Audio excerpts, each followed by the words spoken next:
कबीर, जो अपने दोहों के माध्यम से विश्वविख्यात हुए, बच्चों से लेकर बुजुर्गों तक सबकी जुबान पर कबीर साहिब के दोहे हैं। एक ऐसी शख्सियत जिसको सभी जानना चाहते हैं। आखिर कौन है कबीर? आज कबीर साहिब प्रकट दिवस के मौके पर कबीर सी को जानने और समझने की कोशिश करेंगे। लोगों की अपनी अपनी बौद्धिक, सामाजिक व धार्मिक मान्यताओं के अनुसार कोई कबीर सी को संत मानता है तो कोई सदगुरु, कोई कवि, कोई सुलाहा तो कोई परमेश्वर मानता है। जिन्होंने जन्म व मृत्यु की जटिल पहेली को सुलझाया व सदग्रंथों में वर्णित सरल सहज भक्ति को समाज में प्रवेश किया, जिन्होंने अपने ज्ञान से धार्मिक पाखंड व साती पाती के जहर को समाप्त किया और हमें उस अग्नि से बचाया जो हमें अब तक जलाकर भस्म कर चुकी होती। कबीर सी ज्येष्ठ मास की पूर्णिमा सन 1398 कमल के फूल पर अवतरित हुए, जो एक भारत का आध्यात्मिक केंद्र माना जाता था। कबीर साहिब के सन को लेकर भी लोगों के अलग अलग मत हैं। कोई कहता है कि कबीर साहिब सी का सन एक विधवा ब्राह्मणी के गर्भ से हुआ है। वह लोक लाज के डर से तालाब के किनारे छोड़ गई थी।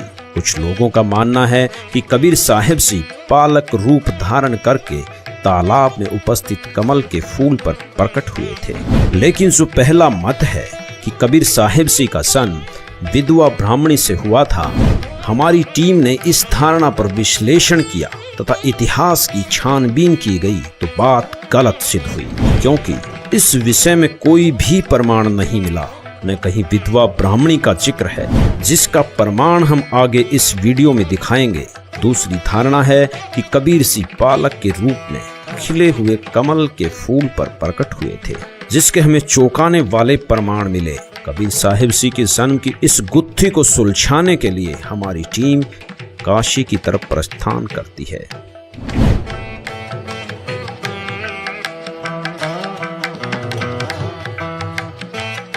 बेशक कबीर सी के बारे में अलग अलग लोग अपनी राय अलग अलग रखते हों, लेकिन उन सब का मूल भाव एक ही है कि वो एक महान संत थे, जिन्हें हिंदू और मुसलमान समान रूप से स्वीकार करते थे।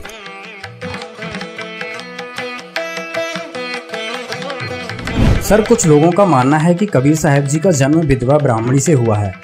इस बारे में आप क्या कहेंगे? हम लोग बीजक जो पढ़ते हैं तो एक तालाब दिखाया गया, किसी तालाब में उनकी पैदाइश हुआ और वहाँ से नीरू और नीमा लेके इसी मठ में उनको लालन पालन किए, ज्ञान लिए कबीर चौरा से। सर, जो बच्चों का पाठ्यक्रम है उसमें जो कबीर जी का जीवन परिचय आता है, उसमें लिखा हुआ है कि कबीर जी का जन्म विधवा ब्राह्मणी से हुआ है। इस बात में कितनी सच्चाई है? आपसे पहले ही कह चुके हैं कि लोग लिख देते हैं कि दंती है कि विधवा ब्राह्मणी के घर में, लेकिन किसी ने तो देखा नहीं था। यहाँ तो इतिहास तो सब लिख दिए है, लेकिन हम लोग मानने के लिए इसको तैयार नहीं है। लोगों का मानना है कि कबीर जी का जो जन्म हुआ एक विधवा ब्राह्मणी के गर्भ से हुआ। इस बात में कितनी सच्चाई है? अब ये तो नहीं, फूलों में हम बताते रहे, फूलों में पैदा हुए, फूलों में समाप्त हो गए। काशी में आने के बाद एक बात तो स्पष्ट हो चुकी है कि कबीर साहिब सी का सन किसी विधवा ब्राह्मणी से नहीं हुआ। यह एक मिथ्या धारणा है। यही वो सरोवर है जहाँ कबीर सी किताबों में लिखा गया है जो है कि दंती है, तो मैं देखा कि इसका जन्म विधवा ब्राह्मणी के गर्भ से हुआ था। लेकिन किसको माना जाए हैं? लेकिन हम तो यही मानते कबीर साहब का जन्म जो कमल के फूल पर हुआ था। सच्चाई है सर, खाली फूलों पर ही अगर फूलों पर समाप्त हुए ना, फूलों से समाप्त हुए, जहाँ दो फूल मिले। आप कबीर जी को क्या मानते हो? हम तो संत मानते हो, कवि मानते हो, सदगुरु मानते हो, भगवान मानते हो? दुनिया के सबसे बड़ा भगवान तो नहीं है, एकदम सच्चाई है। आज जो स्थिति लहरतारा की बनी हुई है, जो कि ओरिजिनल प्लेस कहा जाता है कि यहाँ पे कबीर जी को, तो इस बारे में क्या कहेंगे? पहले कितना बड़ा तालाब था, आप तो यहाँ पे शुरू से रह रहे हैं, तो यहाँ की क्या स्थिति थी वो बताइए एक बार। अब ये 7 किलोमीटर लंबा है तालाब है, अब सिकुड़ते उड़ते कब्जा होते होते अब एक आधा किलोमीटर बच गया है, 1 किलोमीटर। ये जो लहरतारा ये क्या है सर? सर ये तो कबीर जी का स्थल है, जो है इसी में पैदाइश हुआ था जी। कबीर जी को एक संत मानते हैं, कवि मानते हैं, भगवान मानते हैं, या फिर एक सद? जी भगवान ही है, कबीर संत हैं तो फिर बहुत इनका बहुत नाम है, बहुत बाहर से बहुत लोग आते हैं, ऐसी बात तो है नहीं। के लोगों में जो आस्था है कबीर जी को लेकर के, जी, बहुत सारे संत तो ऐसे हैं जो उनको भगवान मानते हैं और बहुत ज्यादा प्रचार प्रसार भी करते हैं। वो तो भगवान तो है ही है लेकिन जिस सर। जगह को और कहा जाता है कि उनका जन्म लहरतारा में हुआ था, जो कि वो एक उनको कमल के फूल पे तालाब में पाया गया था। और उसके बाद जब उनकी मृत्यु हुई तो उसमें हिंदू और मुस्लिम जो दो समुदाय थे उनको आपस में वो झगड़े थे कि हमें इनकी बॉडी हमें चाहिए। लेकिन वो अचानक उस जो जब उनकी डेड बॉडी वहाँ थी तो वो अचानक गायब हो जाती है और उसमें सिर्फ एक फूल रहता है, जिससे वो दोनों प्रांत को समझ में आता है कि नहीं, हम एक ही है, ये हमारे भी हैं, ये हिंदू के भी हैं, ये मुस्लिम के भी हैं, सिख के भी हैं, ईसाई के भी हैं। मतलब उनका ये विचारधारा था कि सारे धर्म एक हैं। 2019 का यह दृश्य लहरतारा तालाब की वर्तमान हालत बता रहा है कि यहाँ सरकार द्वारा इसका रख रखाव नहीं किया गया है। वर्तमान में ये सूख चुका है। अब हम उस स्थान की ओर चलते हैं जहाँ पर कबीर साहिब के प्रकट होने के और भी साक्ष्य मौजूद हैं।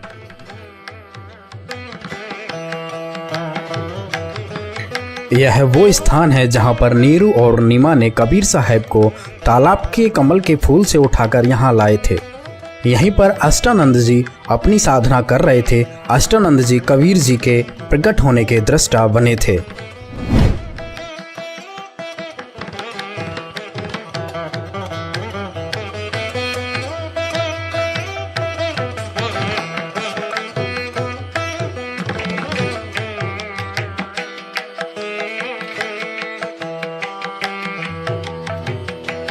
ये जो स्थान आप देख रहे हैं ये लहरतारा तालाब का किनारा है। जैसे कि आपको वहाँ पे तालाब में दिखाया था कबीर जी का वहाँ प्रकट हुआ था और इस किनारे से होते हुए नीरू नीमा कबीर जी को उठाकर लाए थे। और ये हम आपको ले चल रहे हैं जो कबीर साहब के उस समय के प्राचीन मंदिर है जो वीर सिंह बघेल ने बनवाया था। ये जो आप सामने देख रहे हैं ये वीर सिंह बघेल के द्वारा उस समय बनवाया गया था, जहाँ से कबीर साहब जी को नीरू नीमा और ने तालाब से उठा के यहाँ पे कुछ देर रोका था। यहाँ पर ये बोर्ड लिखा हुआ है, इस पे सब कुछ लिखा हुआ है। श्री सदगुरु कबीर प्राकट्य स्थल। यह वही स्थल है जहाँ पर सदगुरु कबीर साहब जेठ पूर्णिमा विक्रम संवत 1455 सन 1398 में उतरे थे। इसी स्थल से नीरू नीमा इन्हें उठाकर नीरू टीला नरहरपुरा अब कबीर चौरा काशी ले गए थे। यह मंदिर अति प्राचीन है। इसे आचार्य श्रुति गोपाल साहेब एवं राजाधिराज वीर सिंह बघेल ने विक्रम संवत 1585 माघ सुदी नवी को बनवाया था, जो आज भी अपने मूल रूप में विद्वान है। इस स्थल का उल्लेख देश विदेश के अनेक विद्वानों ने किया है। इसके उत्तर में कुछ दूरी पर कबीर स्तंभ है, जहाँ पर नीरू नीमा ने विश्राम किया था। उस स्थल का निर्माण उत्तर प्रदेश शासन द्वारा कराया गया है।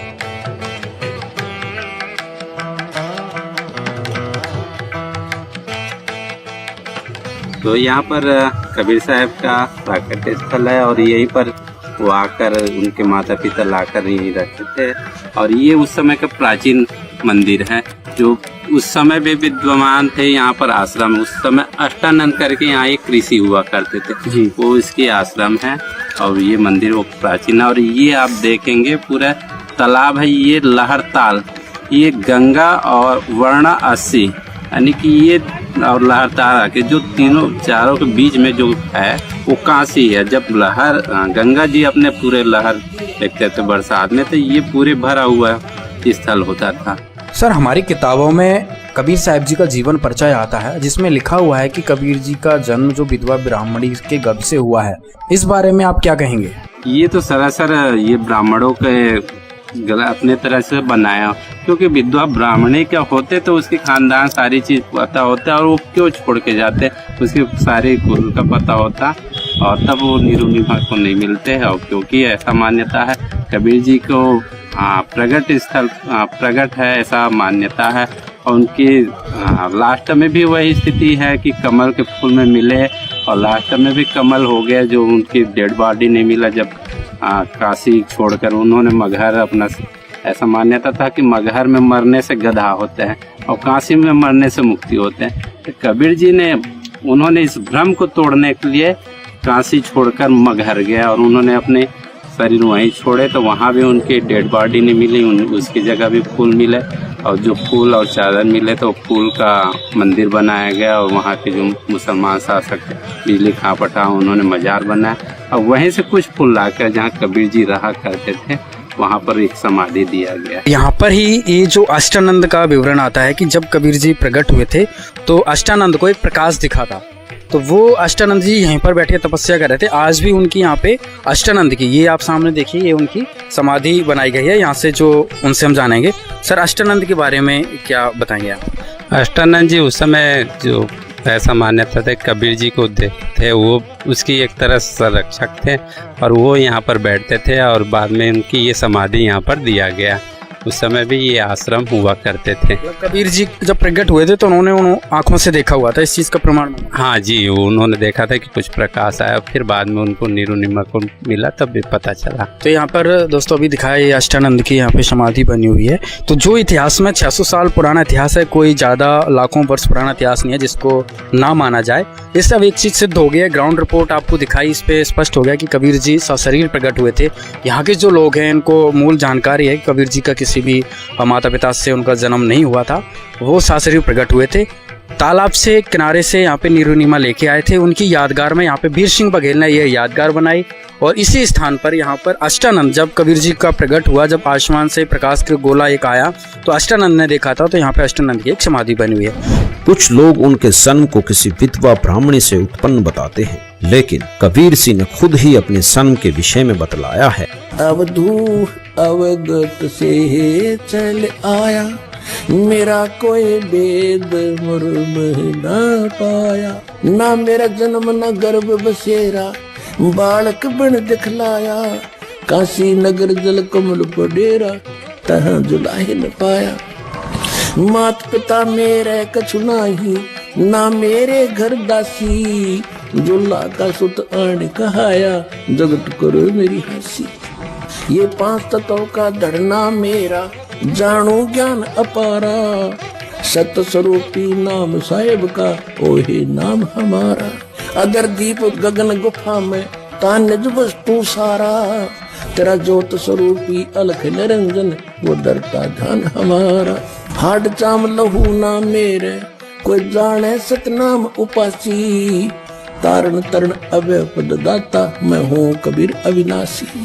दरअसल कबीर सिंह का सन किसी माता पिता के संयोग से नहीं हुआ, वो अपने निज लोक से चलकर यहाँ के सत भक्ति बतलाने के लिए अवतरित हुए हैं। ऐसा उनसे परिचित संतों ने अपनी वाणी के प्रमाण दिए हैं।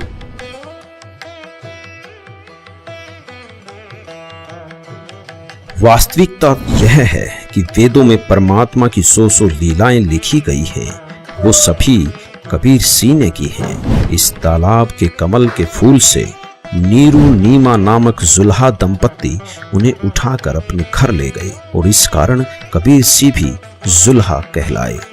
अब चलते हैं कबीर मठ, जिसको कबीर चौरा के नाम से भी जानते हैं, जहाँ पर कबीर जी का लालन पालन हुआ।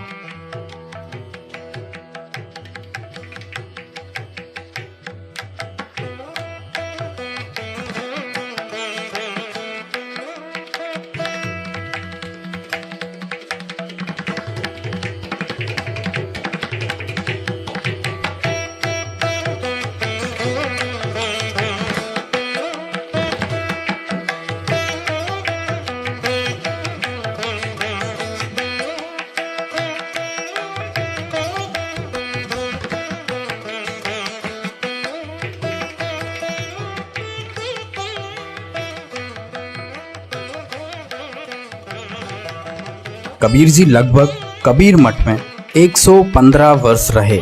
इसके बाद वह मगहर की यात्रा पर चले गए थे।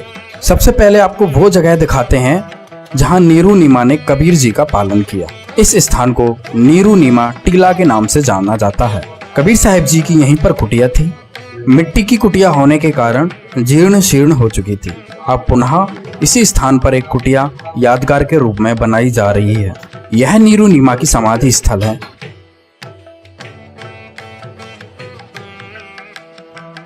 ये कबीर साहब जी का 600 साल पुराना कुआं है। इसमें अभी भी मीठा जल है। आने जाने वाले लोग यहाँ पर इस कुएं के पानी से अपनी प्यास बुझाते हैं। ये इतिहास की वो यादें हैं जिनको कभी मिटाया या भुलाया नहीं जा सकता।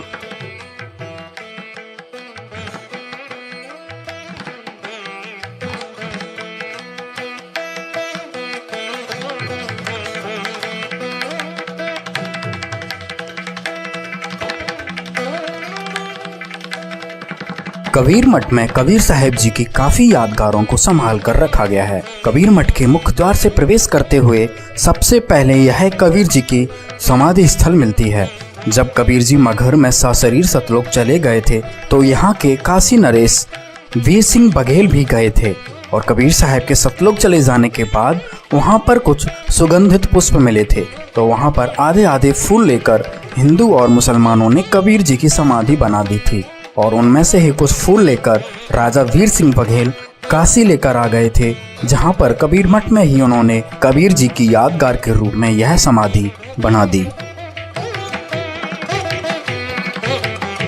यह स्थल उस घटना का प्रतीक है जहाँ पर कबीर साहब जी ने सर्वानंद को ज्ञान में पराजित किया था। संत रामपाल जी ने अपने सत्संगों में इस घटना का काफी विस्तार से विवरण दिया है कि किस तरह से एक ब्राह्मण अपने ज्ञान के घमंड में सर्वजीत बनना चाहता था, जो शूद्रों के हाथों से पानी भी नहीं पीता था, उसको कबीर जी ने अपनी लीला से इस कुएं का पानी पीने के लिए मजबूर कर दिया था। आखिर में सर्वानंद भी कबीर साहब जी का शिष्य बन गया था।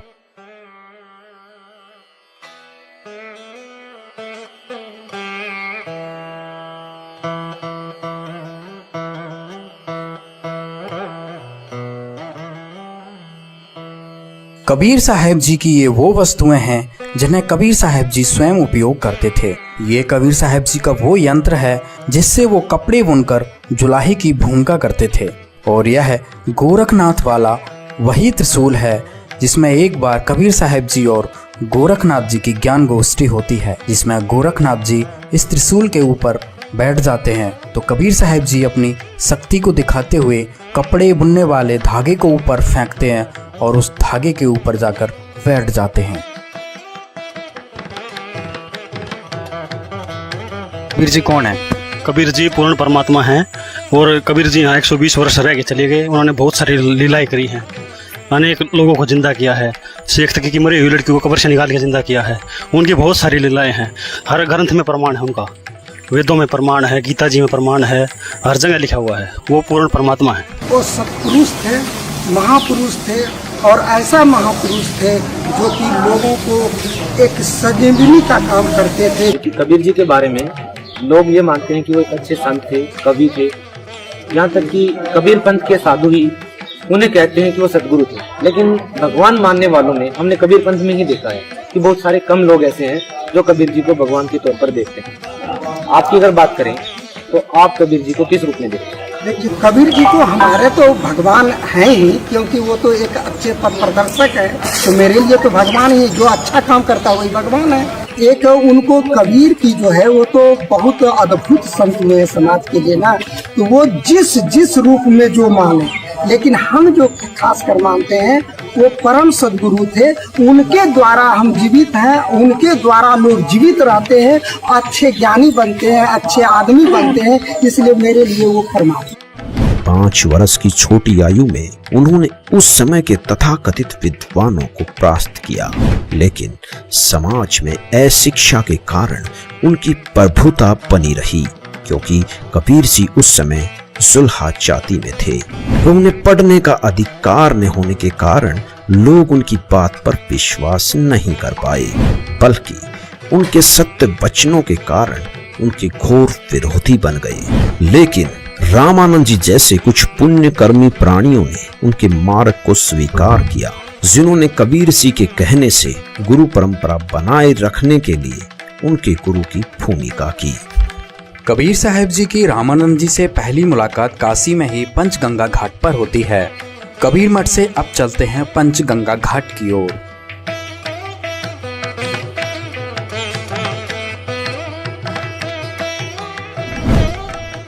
पंचगंगा घाट वह स्थान है जहां पर कबीर साहब जी ने अपनी 5 वर्ष की आयु में 2.5 वर्ष के बालक का रूप धारण करके इन्हीं सीढ़ियों पर जल्दी सुबह आकर लेट गए थे। रामानंद जी की कुटिया यहीं ऊपर कुछ दूरी पर थी। जब रामानंद जी नीचे की तरफ आए तो उनका पैर कबीर साहब जी पर पड़ गया। कबीर साहब जी ने रोने की लीला की। तब रामानंद जी ने बालक को रोता देख शांत कराने के लिए एकदम राम का उच्चारण करते हुए नीचे झुकते हैं तो उनकी माला कबीर साहब जी के गले में गिर जाती है। इस तरह कबीर साहब जी ने इस लीला से रामानंद जी को अपना गुरु बनाया था। बाद में कबीर साहब जी ने रामानंद जी को पूरा ज्ञान समझाया था। रामानंद जी को पता चल गया था कि कबीर साहब जी ही पूर्ण परमात्मा हैं। उसके बाद रामानंद जी ने कबीर साहब की बताई हुई भक्ति की थी। पंचगंगा घाट से ऊपर की तरफ चलेंगे तो यहीं पर रामानंद जी का आश्रम था। आज भी यहाँ पर रामानंद जी, कबीर साहब जी, रविदास जी और पीपा जी की मूर्ति यादगार के रूप में बनी हुई हैं।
कबीर साहब के जो गुरु थे रामानंद जी पंचगंगा घाट में रहते थे। कबीर साहब रामानंद जी के शिष्य तो जरूर हुए। रामानंद जी पहले उनको तो शिष्य बनाने से इनकार किया। उन्होंने कहा कि मैं मलेच्छों को शिष्य नहीं बनाता, क्योंकि मुसलमान के यहाँ पाले पोसे गए थे। तो कबीर साहब अपना स्वरूप को बदलकर गंगा किनारे बाल स्वरूप में लेटे थे। रामानंद स्वामी सवेरे 4 बजे जाते थे स्नान करने को, तो अंधियारा में उनका पैर पड़ गए जाते समय बालक पर। उसी समय उन्होंने रामानंद जी ने कहा राम नाम कहो बच्चा, और उनके गले में उनकी माला भी गिर गई उसी समय। तो वो फिर उसके बाद वो चले गए गंगा स्नान करने को। बालक शांत हो गए। फिर उधर से आते तो बालक नहीं पाया उन्होंने। इस तरह से आया। दूसरे दिन फिर रामानंद जी के आश्रम में कबीर साहब पहुँचे। उनके शिष्यों लोगों ने कोलाहल मचाया कि कैसे ये मुसलमानों को आपने भर्ती कर लिया यहाँ। कबीर कहता है कि मैं गुरु किया हूँ रामानंद को।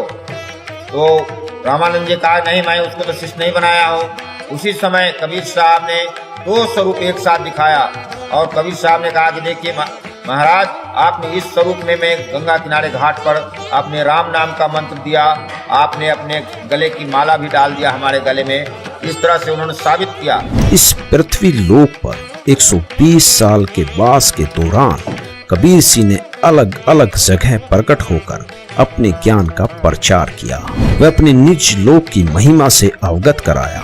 चाहे सुल्तानपुर बेई नदी पर नानक देव सिंह को, या फिर मथुरा में धर्मदास जी को। नानक देव सिंह को भी कबीर सिंह मिले थे, तो उन्हें अपने वास्तविक रूप व सचखंड ले गए थे। इसी कारण नानक देव जी ने पहली उदासी बनारस की थी। कबीर जी ने प्रचलित संतों के इस मत को कि प्रारब्ध के कर्म भोगने से ही समाप्त होते हैं, इसको भी अपने सामर्थ्य से समाप्त किया। वह बहुत से लोगों के इस तरह के कष्टों को समाप्त किया, जिन्हें अन्य प्रारब्ध कर्म बतलाकर उनसे मुक्ति असंभव बतलाते थे। उस समय के दिल्ली के शासक सिकंदर लोधी भी इसी कर्म की मार से दुखी थे, जिनका जलन का रोग पूरे दुनिया भर के वैद्य ठीक नहीं कर सके। तो सब मुल्ला पंडित काजियों ने कह दिया कि ये तो आपके प्रारब्ध का कर्म है। लेकिन उनके उस जलन के रोग को कबीर देव सिंह ने अपने आशीर्वाद मात्र से ठीक कर दिया, और ये प्रमाण दिया कि वो समर्थ शक्ति थे।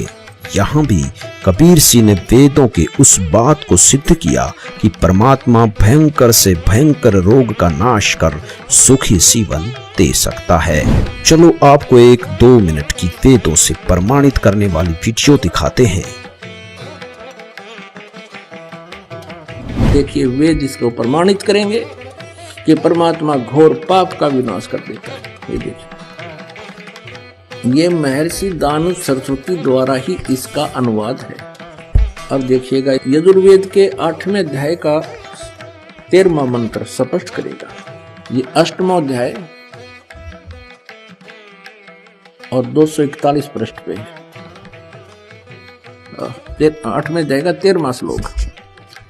इसमें क्या लिखा है कि देव कर्तस्य एनस्य अवजनमसि, मनुष्य कर्तस्य एनस्य अवजनमसि, पितृ कर्तस्य एनस्य अवजनमसि, आत्म कर्तस्य एनस्य अवजनमसि। अनस्य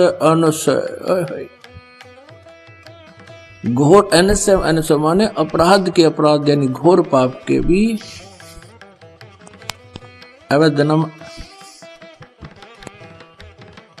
अब आपको इसका यहां दिखाते हैं 242 पृष्ठ पर इन्हीं का अनुवाद किया हुआ। ये 242 पृष्ठ पे। हे सबके उपकार करने वाले मित्र आप। अब यहां इसने मित्र शब्द प्रयोग कर लिया, यहां परमेश्वर ना लिखा, क्योंकि इसको पता था वेदों को पढ़ने वाला मुझ पर पूरा विश्वास करेगा, और मैंने यहां लिख दिया मित्र, तो वो ये समझेगा कि मित्र के बारे में लिखा है, भगवान के बारे में नहीं, इसलिए इसको पढ़ पढ़ा कर आगे चल पड़ेगा। आप दान देने वाले के अपराध के, अवजनम एनस्य माने अपराध के, अवजनम माने विनाश करने वाले, असी माने हो। मनुष्य कर्तस्य साधारण मनुष्यों के किए हुए, एनस्य माने अपराध के, अवजनम माने विनाश करने वाले हो। पितृ कर्तस्य पिता के किए हुए, एनस्य माने अपराध, ये अपराध ही लिखना चाहिए था, विरोधाचरण लिखा है। अच्छी प्रकार हरने वाले हो, नाश करने वाले हो। अपने किए हुए, एनस्य माने पाप के, एनस्य कहो, एनस्य का अर्थ पाप कहो, एनस्य माने अपराध कहो, एनस्य माने अपराध या पाप एक ही अर्थ होता है। एनस्य माने पाप के दूर करने वाले, अवजनम माने नाश करने वाले, अवजनम विनाश करने वाले हो, अवजनम माने विनाश करने वाले हो। एनस्य एनस्य अधर्म के अधर्म यानी घोर पाप के भी, अवजनम माने नाश करने वाले हो। अब जानता हुआ मैं जो कुछ भी अधर्म आचरण किया करता हूं या करूं, अनजान में जो कुछ भी किया करता हूं या करूं, उस सब एनस्य माने अपराध के, पाप के, दुष्ट आचरण के नहीं, पाप के आप अवजनम माने नाश करने वाले हो। कबीर सिंह के सामर्थ्य से प्रेरित होकर सिकंदर लोधी कबीर सिंह का शिष्य बना, जिससे उनका धार्मिक पीर शेख तकी चिढ़ गया। तो कबीर सिंह को नीचा दिखाने व राजा की नजरों से गिराने के लिए कई हथकंडे अपनाए। बहुत बार कबीर सिंह को हराने के लिए उनकी परीक्षा ली। इसी उद्देश्य से उसने कबीर सिंह द्वारा मृतक गऊ को जीवित करने को मानने से मना कर दिया। यदि ऐसा मेरे सामने हो तो मैं मानूं। और कबीर सिंह ने इस भ्रम के निवारण के लिए 2 मृतकों को जीवित किया, जिनका नाम कमाल व कमाली रखा। वे अपने पुत्र पुत्री की तरह रखा। यहाँ कबीर सिंह ने वेदों में वर्णित परमात्मा की उस लीला को सिद्ध किया जिसमें लिखा है कि परमात्मा मृत्यु प्राप्त को भी पुनः जीवन दान दे सकता है। कबीर सिंह ने काशी में एक लीला की। जब कबीर सिंह की प्रभुता काशी में बनती चली गई तो शेख तकी ने कबीर सिंह को बदनाम करने के लिए उनके नाम से झूठी चिट्ठी डाल दी कि कबीर सिंह काशी में एक भंडारा देंगे, जिसमें प्रत्येक भोजन के बाद सोने की मोहर दी जाएगी। इस भंडारे में 18 लाख लोग आ गए। कबीर सिंह जो छोटी सी झोपड़ी में रहते थे, कबीर सिंह ने उन सबको अपनी महिमा से परिचित कराते हुए सबको 3 दिन तक वो भंडारा दिया जो शायद इतिहास का सबसे अनोखा भंडारा था। कबीर सिंह ने अपने यहाँ के वास के दौरान प्रचलित पाखंड पूजा, मूर्ति पूजा, जाति पाति की व्यवस्था आदि का भी घोर विरोध किया, जिससे उस समय के धर्मगुरु उनके विरोधी हो गए। कबीर सिंह ने सबको बताया कि हम क्यों मर रहे हैं। वह उस सत्यलोक की पूरी जानकारी थी जहाँ मृत्यु नहीं है, जहाँ किसी प्रकार का कष्ट नहीं है, सो हमारा वास्तविक घर है। कबीर सिंह एक ही समय में बहुत सी जगह पर प्रकट होकर अपना ज्ञान प्रचार करते थे, जिससे उनके 64 लाख शिष्य बने, जिनको उन्होंने अपनी शक्ति से सुख दिया। लेकिन जनता के अशिक्षित होने से उनका विरोध भी बहुत हुआ और उन पर अनगिनत यातनाएं दी गई। उन्हें नकली गुरुओं के दबाव में दरिया में डाला गया, उन्हें जलते तेल के कड़ाहे में डाला गया, उन पर 3 पहर तक तोप के गोले दागे गए और भी न जाने क्या क्या किया गया। लेकिन वो अविनाशी है, इसलिए उनका कुछ नहीं बिगड़ा। कबीर सागर, जो कबीर परमेश्वर जी की वाणियों का संग्रह है, उन्हीं के द्वारा लिखा गया है। कबीर सिंह ने धर्मदास जी को पूर्ण ज्ञान बतलाया और साथ ही मूल ज्ञान, जो शिव की मुक्ति का आधार है, को गुप्त रखने का आदेश भी दिया। जिस समय कबीर सिंह प्रकट हुए, उस समय के पंडितों ने ये भ्रमणा फैला रखी थी कि काशी में मरने वाले की मुक्ति होती है, सबकी मगहर में मरने वाले गधे की योनि प्राप्त करते हैं। कबीर सिंह ने इस भ्रम का नाश करने के लिए काशी शहर को छोड़कर मगहर में गए। वे वहीं हजारों लोगों की उपस्थिति में सशरीर सतलोक चले गए। उनका शरीर नहीं मिला, बल्कि उसके स्थान पर उतने ही सुगंधित फूल मिले। कबीर सिंह ने यह स्थापित किया कि सत भक्ति करने वाला कहीं रहे उसकी मुक्ति होगी और गलत साधना करने वाला कहीं रहे वो दुर्गति को प्राप्त होगा। अब चलते हैं मगहर, जहां पर कबीर साहब जी की समाधि बनी हुई है।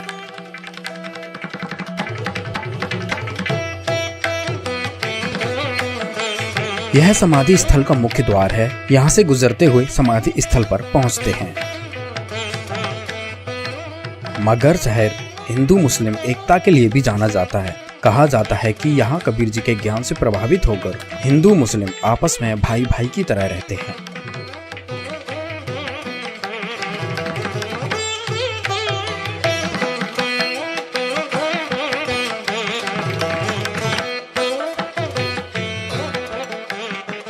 अभी आप देख रहे हैं कबीर समाधि व मजार स्थल। यही वो जगह है जहां से कबीर साहब जी सशरीर सतलोक चले गए थे। उनके शरीर के स्थान पर कुछ फूल मिले थे, जिन्हें मुस्लिम राजा बिजली खान पठान और काशी नरेश वीर सिंह बघेल ने आधे आधे बांटकर राजा बिजली खान पठान ने मजार बनवा दी थी और वीर सिंह बघेल ने मंदिर। ये आप देख रहे हैं मस्जिद, जो कि मुस्लिम राजा ने आधे फूल लेकर कबीर साहब जी की यादगार बनवाई थी। यह कबीर जी की मजार है। इसकी देखरेख यहाँ एक मुस्लिम परिवार पीढ़ियां दर पीढ़ियां करता आ रहा है। इनसे बात करने पर इन्होंने बताया कि कबीर साहब जी की मृत्यु नहीं हुई थी। कबीर साहब जी के अंत समय में कुछ फूल मिले थे। ये भी कबीर साहब जी को अल्लाह के रूप में मानते हैं।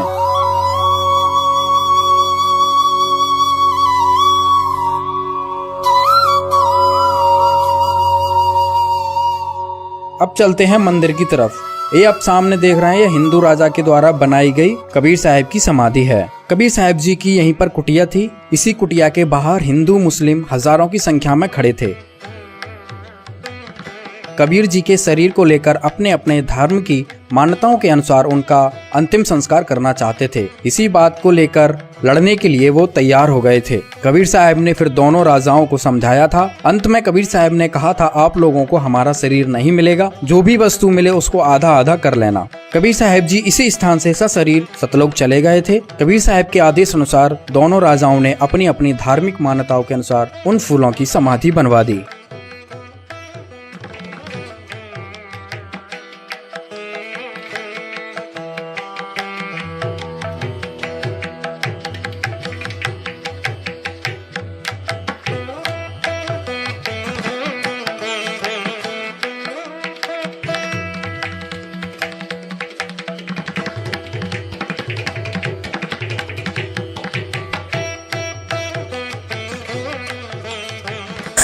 आप कबीर जी को क्या मानते हो? कबीर जी को परमात्मा मानते हैं, भगवान का स्वरूप मांगते हैं और भगवान ही है। किस आधार से कह सकते हो कबीर जी भगवान है? कबीर जी की अनेकों लीलाएं हैं। उनके जीवन चरित्र में पढ़ के देख लो आप। वेदों में प्रमाण, गीता में, गुरु ग्रंथ साहिब में, हर जगह प्रमाण है कि वो भगवान है। और क्योंकि सबसे बड़ा प्रमाण ये है, वो सशरीर आए और सशरीर चले गए और आज भी उनका प्रमाण मगर में है। आप जाके देख सकते हो बेशक। कबीर साहब जी की एक कुटिया थी। कुटिया के बाहर ही कबीर साहब जी का ये कुआं था।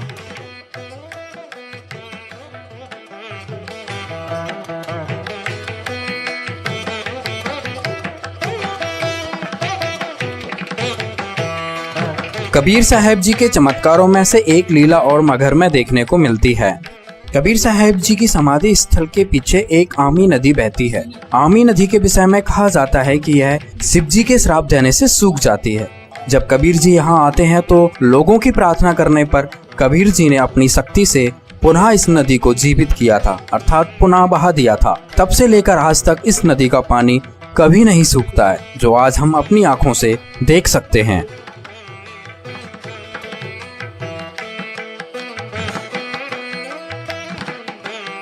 ये वो जगह है जहां से कबीर साहिब जी सशरीर सतलोक चले गए थे और उनके शरीर के स्थान पर फूल मिले थे। कबीर साहिब जी द्वारा दी गई मानवता की शिक्षा को सिरोधार्य करके हिंदू और मुसलमानों से उन फूलों को आधा आधा बांट लिया। यहाँ हिंदुओं ने यादगार के रूप में मंदिर बनवा दिया और मुसलमानों ने ये मस्जिद। काशी और मगहर की यात्रा के बाद तथा इतिहास के प्रमाणों को देखते हुए स्पष्ट हो जाता है कि कबीर साहिब जी का न जन्म हुआ और न ही मृत्यु। सशरीर सतलोक से आए थे और सशरीर सतलोक चले गए। हाँ, यहाँ एक खास बात और, जब पुत्र मोह के कारण धर्मदास जी व्याकुल हो उठे कि मूल ज्ञान के बिना मुक्ति नहीं और कबीर परमेश्वर जी ने मूल ज्ञान को गुप्त रखने का आदेश दे दिया, तो मेरे वंशज कैसे मुक्त होंगे। उनकी उसी शंका का समाधान करते हुए कबीर परमेश्वर जी ने कहा कि धर्मदास मेरे नाम से 12 पंथ काल चलाएगा। उसी 12वें पंथ गरीबदास जी के पंथ में मैं खुद चल कर आऊंगा और पूरे विश्व को सत्य ज्ञान बतलाऊंगा। 12वां पंथ गरीबदास जी का है और उसी पंथ में आज कबीर जी के अवतार संत रामपाल जी महाराज अवतरित हैं, जो पूरे विश्व के तारणहार हैं। इस संदर्भ में आपको कबीर सागर से प्रमाण दिखाता एक वीडियो दिखाते हैं। वो 12 पंथ कौन कौन से हैं और परमात्मा 12वें पंथ में स्वयं चलकर आएंगे, ये कबीर परमेश्वर ने स्वयं कहा है अपनी सच्चिदानंद घन ब्रह्म की वाणी में, कबीर वाणी में। ये देखिएगा, कबीर सागर संपूर्ण 11 भाग खेमरा श्री कृष्णदास प्रकाशन बंबई से प्रकाशित है। ये है कबीर वाणी 136 पृष्ठ पे। यहाँ लिखा है कि 12 पंथ काल फुरमाना और भूले जीव न जावे ठिकाना। इन 12 पंथों में काल का ही फुरमान है और इसमें भटके हुए भूले हुए प्राणी कभी भी सतलोक नहीं जा सकते। कौन कौन से? ये तो है कबीर वाणी में 136 पृष्ठ पे। अब देखो यहाँ पर कबीर चरित्र बोध में, ये है कबीर चरित्र बोध सागर और ये है 1871 पृष्ठ। और यहाँ देखते हैं बोध सागर, ये 1870 पर। कबीर साहब के पंथों का वृंतांत। नारायण दास जी का पंथ, ये इन्होंने गलत लिखा है, नारायण दास नहीं है, ये चूड़ामणि जी का पंथ है। आगे दिखाएंगे दूसरे स्थान पर वो सही लिखा है। दूसरा याज्ञोदास जी का पंथ, ये याज्ञोदास जी का पंथ। और तीसरा है सूरत गोपाल। चौथा है मूल निरंजन का पंथ। पांचवा टकसारी पंथ। छठा भगवान दास जी का पंथ। सातवां सतनामी पंथ और 8वां कमालीय पंथ, कमाली का पंथ। और 9वां राम कबीर पंथ। 10वां प्रेम धाम की वाणी पंथ और 11वां जीवा पंथ और 12वां गरीबदास पंथ। अब इन्हीं 12 पंथों का फिर यहाँ कबीर वाणी में, ये कबीर चरित्र बोध में आपने देखा, बोध सागर में, और ये भी बोध सागर है और ये कबीर वाणी है 136 पृष्ठ पर। यहाँ लिखा है 12 पंथ चलो सो भेद, 12 पंथ काल फुरमाना, भूले जीव न जाओ ठिकाना। ताते आगम कही हम राखा, वंश हमारा चूड़ामणि शाखा। प्रथम जग में जागो भरमावे, ये दूसरा होना चाहिए था। प्रथम तो ये चूड़ामणि है, यहाँ इन्होंने गलत अपनी तरफ से मिलावट कर दी कबीर पंथियों ने। ये लिखा है, ये बोध सागर 1870 पृष्ठ पर, ये कबीर चरित्र बोध में। यहाँ पर इन्होंने गलत लिखा है, यहाँ लिखना था प्रथम चूड़ामणि जी का पंथ। दूसरा यागोदास जी का पंथ और सूरत गोपाल मूल निरंजन चौथा। अब यहाँ उसी का प्रमाण है। अब हमारे हैं 136 कबीर वाणी पे 136 पर द्वादश पंथ काल फुरमाना भूले जीव न जाए ठिकाना ताते आगम कह हम राखा वंश हमारा चूड़ामणि शाखा। ये चूड़ामणि प्रथम होना चाहिए, ये गलत लिख रखे हैं। और दूसरा होना चाहिए थे दूसरा जग में जागू भरमावे। ये यहाँ पर लिखा है इसको, ये देखिएगा यागो पंथ, जागू कहो तो यागो दास पंथ और सूरत गोपाल। प्रथम नहीं या दूसरा जग में जागू भरमावे बिना भेद वो ग्रंथ चुरावे। और दूसरा सूरत गोपाल होई, यहाँ इन्होंने ये लिखा सूरत गोपाल पंथ दूसरा, ये 1870 पृष्ठ पर। ये तीसरा है सूरत गोपाल और यहाँ भी तीसरा ही होना चाहिए था, इन्होंने दूसरा लिख दिया। ये थोड़ा सा मिलावट करें, चोर चुरावे तुमड़ी गाड्डे पानी में वो गाड्डे हुआ ऊपर आवे सच्चाई छैनी ना। अब यहाँ लिखना था तीसरा सूरत गोपाल होई और अक्सर जो जोग दृढ़ावे सोई। और चौथा, ये चौथा होना चाहता, तीसरा नहीं, मूल निरंजन वाणी। चौथा पथ टकसार भेद वो। और पांचवा पंथ बीज को लेखो। और छठवां जो सातवां होना चाहिए था सतनामी पंथ। हम अपने काम पर आते हैं, यहाँ देखिएगा। अब 10वां, ये 11वां यहाँ आ जाता है परम धाम की वाणी। अब 12वां यहाँ से शुरू होता है। संवत 1775 होई। ये वैसे गलती से मिसप्रिंट है, यहाँ 1774 होना चाहिए था संवत। गरीबदास जी का जन्म संवत 1774 में हुआ है। संवत 1775 होई ता दिन प्रेम प्रगटे जग सोई। 12वां पंथ जिसे चला गरीबदास जी को, उसका जिक्र है ये। आज्ञा रहे ब्रह्म बोध लावे कोली चमार सबके घर खावे। और साख हमारी ले जीव समझावे असंख जन्म ठोर नहीं पावे। 12वें पंथ प्रगट हो बानी। अब 12वें पंथ गरीबदास जी वाले पंथ के विषय में चर्चा चल रही है कि मेरी वाणी यानी मेरी महिमा की वाणी पुनः प्रकट होगी गरीबदास जी द्वारा। परमेश्वर कबीर जी गरीबदास जी को मिले थे। गरीबदास जी काल के दूत नहीं थे, गरीबदास जी ने तो सही ज्ञान दिया, लेकिन आगे वाले कबीर गरीबदास के पंथियों ने उसको समझा नहीं। अब 12वें पंथ प्रगट हो हवा बाणी है नहीं, प्रगट हुआ बाणी और शब्द हमारे की निर्णय ठानी। अब गरीबदास जी के बाद जितने भी उनके अनुयायी हुए हैं वो परमेश्वर की वाणी जो गरीबदास जी ने महिमा लिखी है वो समझ नहीं सके।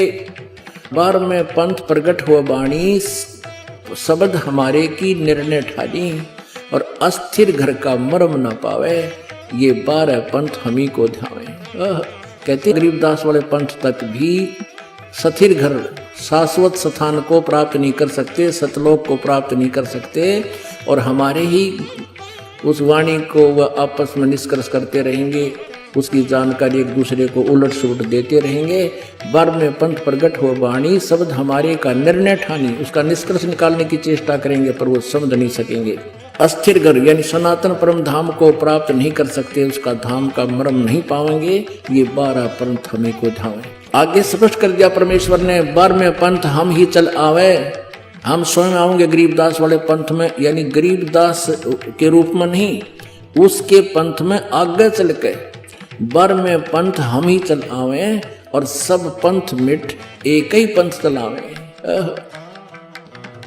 धर्मदास जी से कह रहे हैं कि 12वें पंथ में आऊंगा मैं आगे चल के और सब पंथ मिटा के एक ही पंथ चलाऊंगा। अब अपना ही परमात्मा दास भेज दिया, अपना वही और शक्ति उन्हीं की काम कर रही है। धर्मदास जी से कहते हैं तब लग बोधो कुरी चमारा फिर तुम बोधो राज दरबारा। प्रथम चरण कलयुग निर्याना निराना तब मगहर मांडो मैदाना। ये प्रथम पीढ़ी होगी, प्रथम चरण होगा जब मैं मगहर से शरीर चला जाऊंगा। परमात्मा कबीर जी कह रहे हैं ये प्रथम चरण होगा, प्रथम चरण कलयुग निर्याना तब मगहर मांडो मैदाना। धर्म राय से मांडो बाजी तब धर बोधो पंडित का जी। अब आगे देखो, 5505 तब ये शब्द होएगा साचा। अब समय आ गया है, कलयुग को लगभग 5500 वर्ष हो गए हैं और अब वो समय आ गया परमात्मा का। ये मेरा कहते हैं आज का बोला हुआ उस समय सत्य होगा ये। अब क्या बताते हैं, धर्मदास मोरी लाख दुहाई और मूल शब्द बार ना जाई। पवित्र ज्ञान तुम जग में भाखो, मूल ज्ञान गुप्त तुम राखो।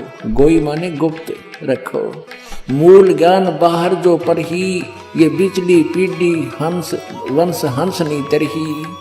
33 अरब ज्ञान हम बाखा, मूल ज्ञान गुप्त हम राखा। गोई माने गुप्त। मूल ज्ञान तुम तब लग छपाई, जब लग द्वादश पंथ मिटाई। वास्तव में कबीर जी इस पूरी कायनात के रचने वाले हैं, ऐसा प्रमाण सभी धर्मों से सभी सदग्रंथों में है। वेदों में परमात्मा की जो लीला लिखी गई है वो सब की सब कबीर जी ने की। इससे भी स्पष्ट है कि वो परमात्मा हैं। तो फिर उनकी उस वाणी में भी कोई मीन मेख नहीं जब उन्होंने कहा कि वो गरीबदास जी के पंथ में खुद चल कर आएंगे। आप समझ गए होंगे कि वो संत रामपाल जी महाराज हैं। संत रामपाल जी महाराज जी को कबीर परमात्मा संवत 2054 फाल्गुन मास शुक्ल पक्ष एकम मार्च 1997 को दिन के 10 बजे मिले तथा सार शब्द की वास्तविकता बताकर अंतर्ध्यान हो गए। तो इस विषय में आज तत्वदर्शी संत रामपाल दास है, जिला हिसार हरियाणा।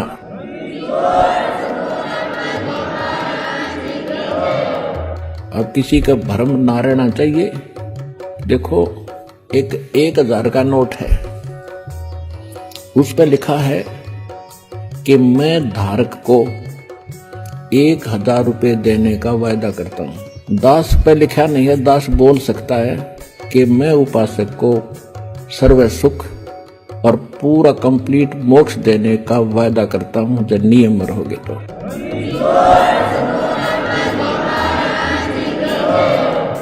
अब आपको तत्व ज्ञान और यथार्थ भक्ति और मंत्र समाधान मिला है, इस दास के पास है। और अपना कल्याण कराओ। दास पलकें बिछाई बैठा आपके लिए। आप भगवान के बच्चे हो, सारे जाओगे। दोस्तों, कबीर साहिब जी पूर्ण परमात्मा हैं, ये सिद्ध हो गया। और इस समय में उनके अवतार संत रामपाल जी महाराज के रूप में पृथ्वी पर सशरीर विद्यमान हैं। लगभग 600 साल पहले हम परमात्मा को नहीं पहचान सके थे, लेकिन आज हमें संत रामपाल जी महाराज को पहचानना होगा। अब सवाल उठता है, आखिर क्यों पहचाने? हमें क्या जरूरत है पहचानने की? दोस्तों, मनुष्य जीवन बार बार नहीं मिलता और मनुष्य जीवन का एक ही उद्देश्य होता है, परमात्मा की प्राप्ति। 84 लाख योनियों की प्रताड़ना के बाद एक मनुष्य सन मिलता है। 84 लाख शब्द कहा तो एक सेकंड में जाता है, लेकिन इस नरक को भोगने के लिए हजारों वर्ष लग जाते हैं।